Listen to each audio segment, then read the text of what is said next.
ये मूवी ऐसे लोगों के बारे में है जिनके पास सुपर पावर्स थी, लेकिन ये अपनी पावर्स का इस्तेमाल किसी की मदद के लिए नहीं बल्कि अपने फायदे के लिए किया करते थे। उन सभी को आर्मी के द्वारा अरेस्ट किया गया था और कई सालों के लिए जेल की सजा हो गई थी। लेकिन अमेंडा नाम की एक इंटेलिजेंस ऑफिसर जो कि अमेरिकन गवर्नमेंट के लिए काम किया करती थी, इन सभी कैदियों को एक ऑफर देती है कि अगर मैं जैसा कहूंगी तुम वैसा करोगे तो तुम्हारी सजा 10 साल तक माफ कर दी जाएगी। उनमें से कुछ लोग तो उसे मना कर देते हैं, लेकिन ज्यादातर उसके ऑफर को एक्सेप्ट कर लेते हैं। लेकिन मना करने वालों के पास कोई चॉइस नहीं थी। अमेंडा उन्हें मेंटल टॉर्चर करके अपनी टीम में शामिल कर ही लेती है। वो 10 लोगों की टीम बनाती है और उस टीम का नाम रखती है टास्क फोर्स एक्स। इस टीम में शामिल थे रिक फ्लैग जो कि एक मिलिट्री ऑफिसर था, हार्ली क्विन जो कि एक मनोवैज्ञानिक थी, कैप्टन बूमरैंग जो अपने बूमरैंग को एकमात्र हथियार की तरह इस्तेमाल करता था, सेवेंट जिसका निशाने से कोई भी नहीं बच सकता था, विसिल नाम का एक अजीब सा जानवर, टीडी के नाम का एक बच्चा जिसके पास सुपर पावर्स थी कि वो अपनी बॉडी पार्ट्स को अलग कर सकता था, ब्लैक गार्ड और जेवलिन थ्रो जो अपने एनिमीज को एक भाले से मारता था। क्योंकि इतने खतरनाक क्रिमिनल्स को खुला छोड़ना काफी रिस्की था, इसलिए अमेंडा ने उनके सिर के अंदर एक बॉम्ब फिट कर दिया था ताकि अगर कोई भी वहां से भागने की कोशिश करे या अपने मिशन को छोड़े तो अमांडा उसे मार सके। अमेंडा उन्हें उनके मिशन के बारे में बताती है। वो उन्हें कहती है कि कार्टो मोंटिस नाम के एक आइलैंड पर हरेरा फैमिली पिछले कई 100 साल से राज करती है, लेकिन पिछले हफ्ते ही सिल्विया लूना नाम के एक आदमी ने वहां की मिलिट्री और अपनी चालबाजी से आइलैंड पर कब्जा कर लिया और पूरी हरेरा फैमिली को बीच सड़क पर फांसी लटका दिया। पुराने शासन से हमें कोई प्रॉब्लम नहीं थी, लेकिन सिल्विया लूना अमेरिका से नफरत करता है और वो हमें दबाने के लिए किसी भी हद तक जा सकता है। तुम्हें उस आइलैंड के एक सीक्रेट लैब को डिस्ट्रॉय करना है जहां पर वो लोग एक एलियन पर एक्सपेरिमेंट करके एडवांस वेपन बना रहे हैं। टास्क फोर्स एक्स अपने मिशन के लिए निकल जाते हैं। आइलैंड के पास पहुंचकर वो सभी समुद्र के अंदर छलांग लगा देते हैं, लेकिन किसी को भी नहीं पता था कि विसिल तैर नहीं सकता। वो डूबने लगता है। जब उसे सरफेस पे लाया जाता है तो उसकी मिशन से पहले ही मौत हो चुकी थी।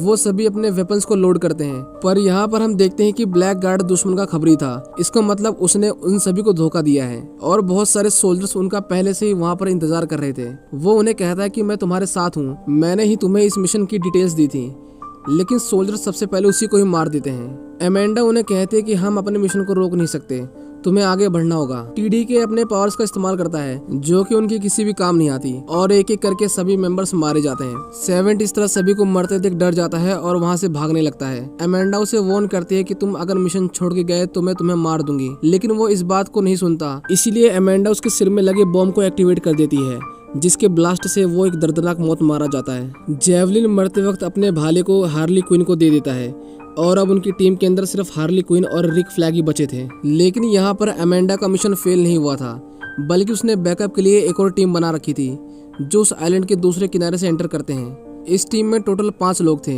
Blood spot, peace maker, polka dot man, red catcher 2 और एक इंसान जिसकी आधी बॉडी शार्क की थी। ब्लड स्पॉट काफी अच्छा इंसान था।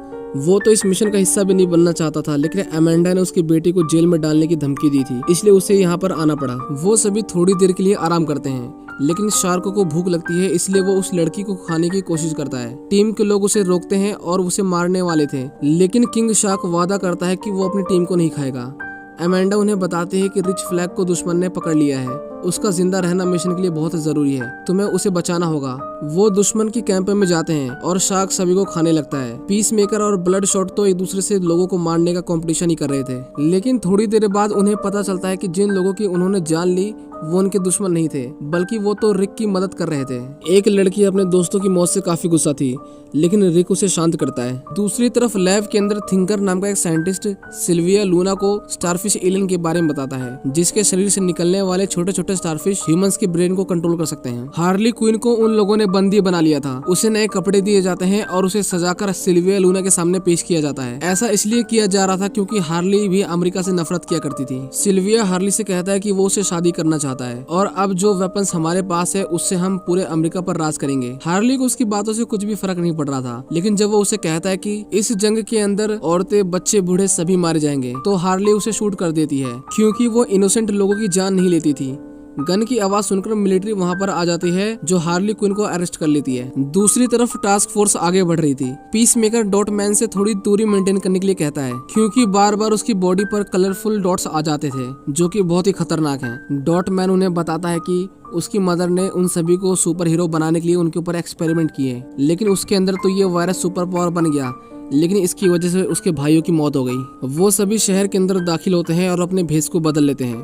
और अब उन्हें उस साइंटिस्ट को पकड़ना था जो कि स्टारफिश पर एक्सपेरिमेंट कर रहा था। वो सभी बार केंद्रों से ढूंढ लेते हैं, लेकिन आर्मी को उनके बारे में पता चल चुका था, जो उनकी तलाश करते करते उस बार तक पहुंच चुके थे।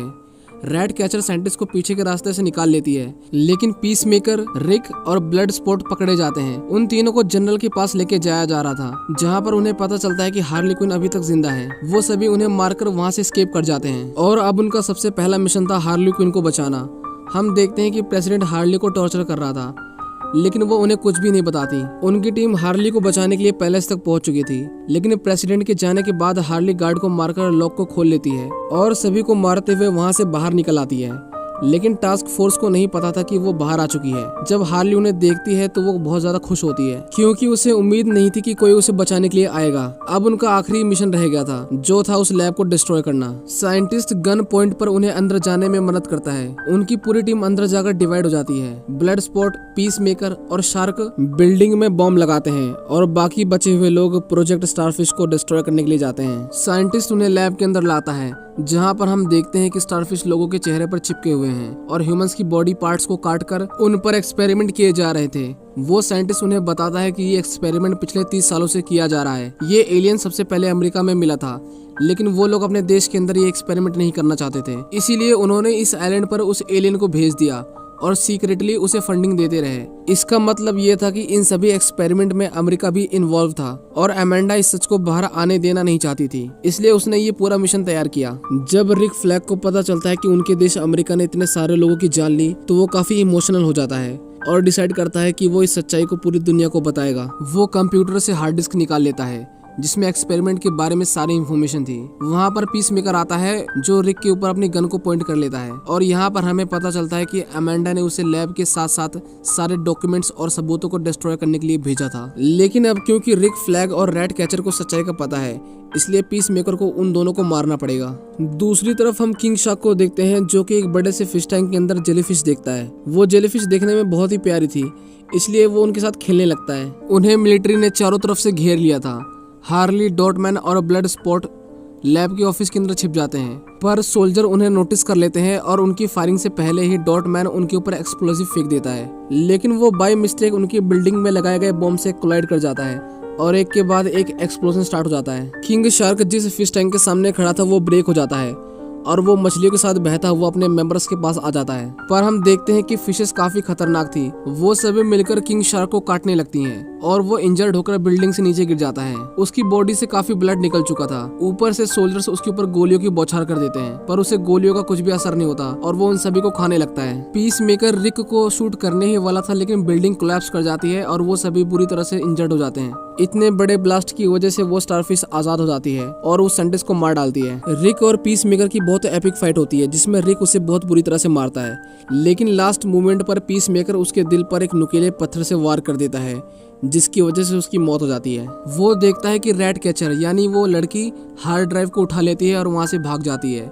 बाहर आकर वो देखती है कि पूरी बिल्डिंग कोलैप्स कर रही है और दूसरी तरफ हार्ली, डॉटमैन और ब्लड स्पॉट ऊपर अपनी जान बचाने के लिए पूरी कोशिश कर रहे थे। पीस मेकर उस लड़की को मारने ही वाला था, लेकिन तभी ब्लड स्पॉट ऊपर से नीचे गिरते गिरते उस फ्लोर पर पहुंचता है जहां पर पीस मेकर था। वो देखता है कि पीस मेकर रैट कैचर को मारने ही वाला था, इसलिए वो उसके ऊपर फायरिंग करता है।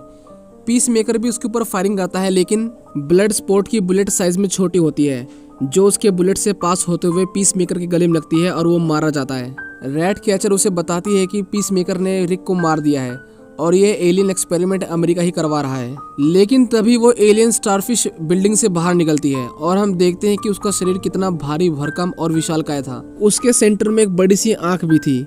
मिलिट्री उसके ऊपर फायरिंग करती है, लेकिन उनकी बुलेट्स उसका बाल भी बांका नहीं कर पाती। वो अपने शरीर से हजारों की संख्या में छोटी छोटी स्टारफिश निकालती है, जो लोगों के चेहरे पर जाकर चिपक जाती हैं और कुछ ही देर बाद वो लोग दोबारा से उठ खड़े होते हैं और शहर की ओर बढ़ने लगते हैं। अमेंडा देखती है कि उन्होंने स्टारफिश को आजाद कर दिया है, लेकिन उसका मिशन पूरा हो चुका था, जो कि इस एक्सपेरिमेंट से अपने सबूतों को मिटाना था। वो उन्हें ऑर्डर देती है कि तुम लोग वापस आ जाओ। हमारे दुश्मनों का जितना ज्यादा नुकसान होगा उतना उन्हें दबाना आसान होगा। स्टारफिश शहर के लोगों को मार रही थी।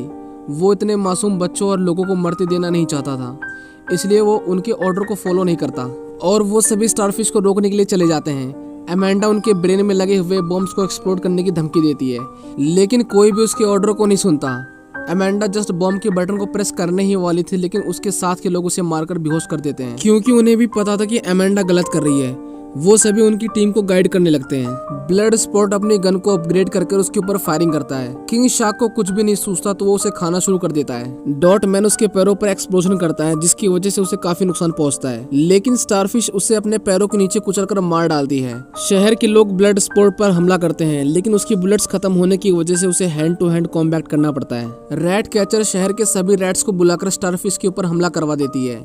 लाखों की संख्या में रैट्स उसे खाने लगते हैं। हार्ले भी अपने जैवलिन यानी अपने भाले को लेकर उसकी आंख के अंदर चली जाती है। हम देखते हैं कि रैट्स उसकी आंखों के अंदर घुसकर उसके अंदर की नसों को काटने लगते हैं और जेलीफिश की आंख पूरा खून से भर जाती है और फाइनली इतनी इंजरीज की वजह से वो एक बिल्डिंग के ऊपर गिर जाता है और मारा जाता है। वो सभी रिक और डॉटमैन को याद करके काफी इमोशनल हो जाते हैं। अमेंडा उन्हें कॉल करती है और उन्हें मारने की धमकी देती है।